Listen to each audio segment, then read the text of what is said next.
Welcome to afternoon prime time bulletin. నేను Deepika. Details చూద్దాం. యాదాద్రి శ్రీ లక్ష్మీ నరసింహ స్వామివారి ఆలయంలో మహా కుంభాభిషేకం, మహా సంప్రోక్షణ కార్యక్రమాలు వైభవంగా జరిగాయి. సీఎం రేవంత్ రెడ్డి దంపతులు ఆలయ స్వర్ణ విమాన గోపురం ప్రారంభించి స్వామివారికి అంకితం చేశారు. సీఎం దంపతులు పంచకుండాత్మక మహా పూర్ణాహుతి కార్యక్రమంలో పాల్గొన్నారు. ఆలయ అంతరాలయం మాడ వీధుల్లోకి ప్రవేశించి ప్రత్యేక పూజలు నిర్వహించారు. ఆలయ ప్రధాన అర్చకులు వామనమాలయ పీఠాధిపతి సూచనలతో సీఎం రేవంత్ రెడ్డి దంపతులు స్వర్ణయ్య పంచతల విమాన గోపురం దగ్గర ప్రత్యేక పూజా కార్యక్రమంలో పాల్గొన్నారు.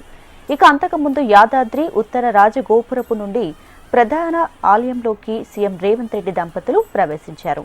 సీఎం రేవంత్ రెడ్డి దంపతులకు ఆలయ అర్చకులు, అధికారులు ఆలయ సంప్రదాయంతో ఘనస్వాగతం పలికారు.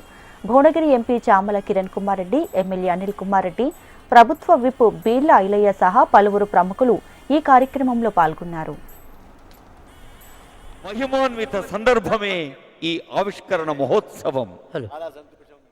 స్వామివారి బంగారు విమాన గోపుర కుంభాభిషేక మహోత్సవంలో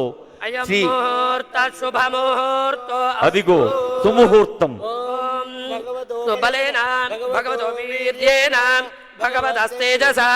భగవత కర్మణ భగవత కర్మ కరిష్యామి.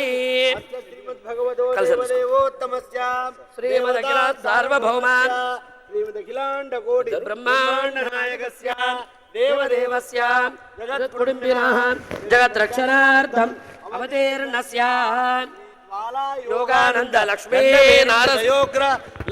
నారసింహ స్వామినః లోక కళ్యాణార్థం విశ్వశాంత్యర్థం అస్య దాసానుదాసస్య శ్రీమాన్ శ్రీమదః గోత్రోద్భవస్య